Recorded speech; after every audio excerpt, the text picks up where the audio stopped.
ओम शांती.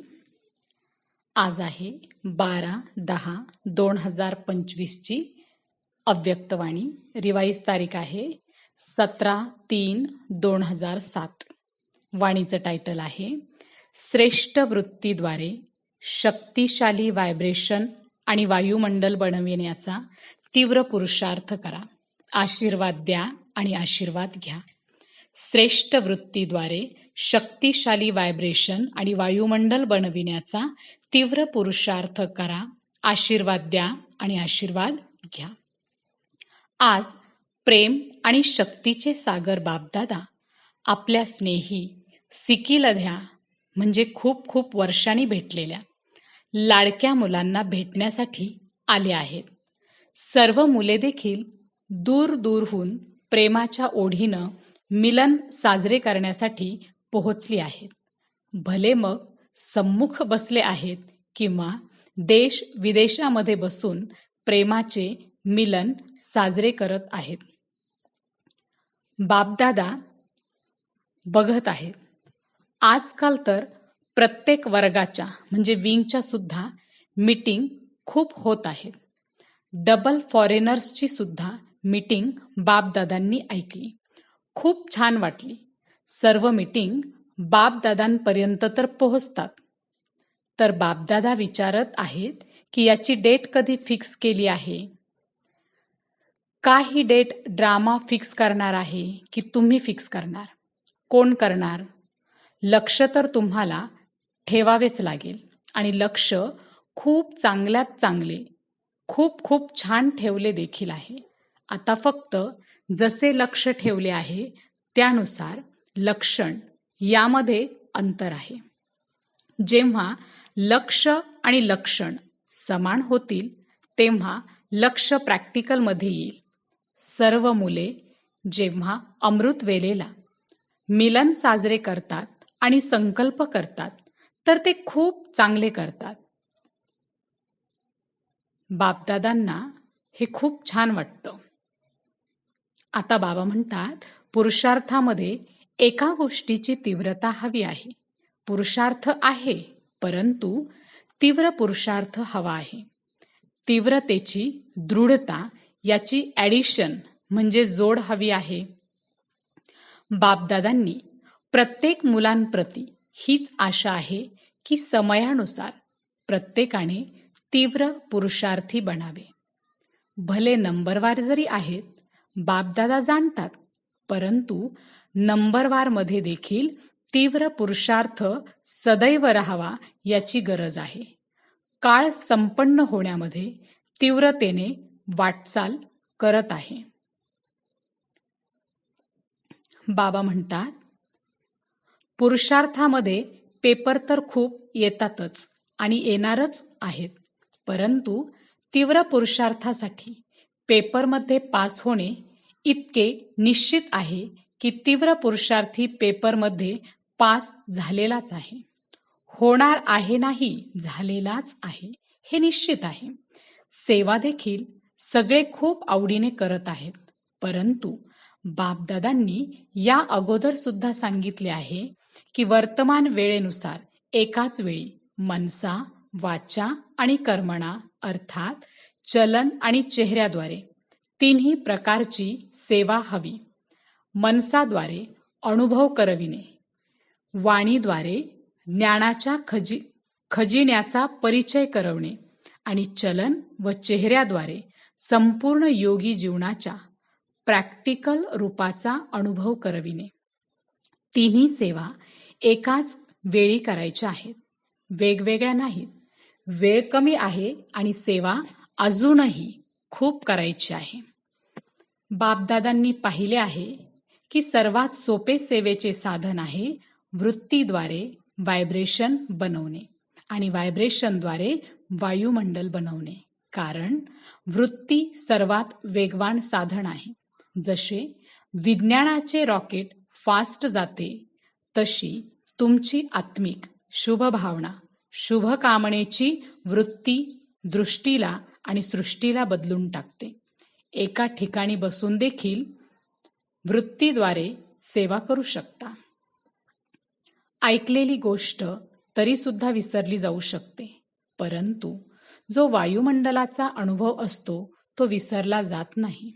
जसे मधुबनमध्ये अनुभव केला की ब्रह्माबाबांच्या कर्मभूमी, योगभूमी, चरित्रभूमीचे वायुमंडल आहे. आज देखील प्रत्येक जण या वायुमंडलचा अनुभव करतो. बाबा म्हणतात की मी तुम्हाला होमवर्क दिला होता. काय दिला होता?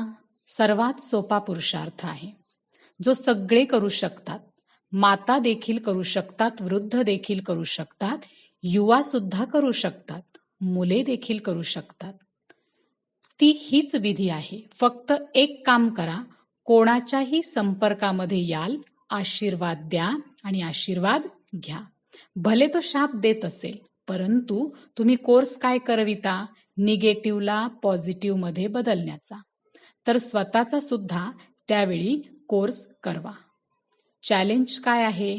चॅलेंज आहे की प्रकृतीला सुद्धा तमोगुणीपासून सतोगुणी बनवायचे आहे. असे चॅलेंज आहे ना? मग बाबा म्हणतात, आज तुमच्या दादींची आठवण येत आहे. दादींची विशेषता काय बघितली? कसे कंट्रोल केले? कधीही कशीही वृत्ती असणाऱ्यांची कमी दादीने मनामध्ये ठेवली नाही. सर्वांमध्ये उमंग भरला. तुमच्या जगदंबा माने वायुमंडल बनवले. जाणत असताना देखील आपली वृत्ती सदैव शुभ ठेवली. ज्याच्या वायुमंडलाचा अनुभव तुम्ही सर्वजण करत आहात. भले फॉलो फादर आहेत, परंतु बाप दादा नेहमी सांगतात की प्रत्येकाच्या विशेषताला जाणून त्या विशेषतेला आपले बनवा. बाबा म्हणतात, बापदादांचा जो मुलगा बनला आहे त्या प्रत्येक मुलामध्ये मग 3ऱ्या नंबरवर जरी आहे, परंतु ड्रामाची विशेषता आहे. बापदादांचे वरदान आहे सर्व मुलांमध्ये भले 99 चुका सुद्धा असतील, परंतु एक विशेषता जरूर आहे, ज्या विशेषतेमुळे माझे बाबा म्हणण्याचा अधिकारी आहे. परवश म्हणजे अधीन आहे, परंतु बाबांवर अतूट प्रेम असते. म्हणून बापदादा आता काळाच्या समीपतेनुसार बाबांची जी काही ठिकाणे आहेत ते प्रत्येक स्थान, भले मग गावामध्ये किंवा मोठ्या झोनमध्ये आहे, सेंटरवर आहे, परंतु प्रत्येक स्थान आणि साथीदारांमध्ये श्रेष्ठ वृत्तीचे वायुमंडल आवश्यक आहे. बाबांनी सांगितलं, बस फक्त आशीर्वाद हा शब्द नेहमी लक्षात ठेवा. आपण मंदिरामध्ये गेलो तरी काय मागतो? आशीर्वाद. आशीर्वाद मिळतात तेव्हाच तर आशीर्वाद मागतात ना. आणि बाबा आपल्याला सांगत आहेत की प्रत्येकानं 5 मिनिट मधून मधून वेळ काढायचा आहे आणि मनाची एक्सरसाइज करायची आहे.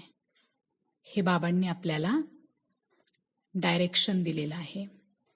बाबा म्हणतात, मनाची एक्सरसाइज करा, कारण आजकालचा जमाना एक्सरसाइजचा आहे. तर 5 मिनिटामध्ये मनाची एक्सरसाइज करा. मनाला परमधाममध्ये घेऊन जा. सूक्ष्मवतनमध्ये फरिश्तेपणाची आठवण करा. मग पूज्य रूपाची आठवण करा. नंतर ब्राह्मण रूपाची आठवण करा. मग देवता रूपाची आठवण करा. किती झाले? 5. तर 5 मिनिटामध्ये 5 अशी एक्सरसाइज करा आणि पूर्ण दिवसभरामध्ये चालता फिरता असे करू शकता.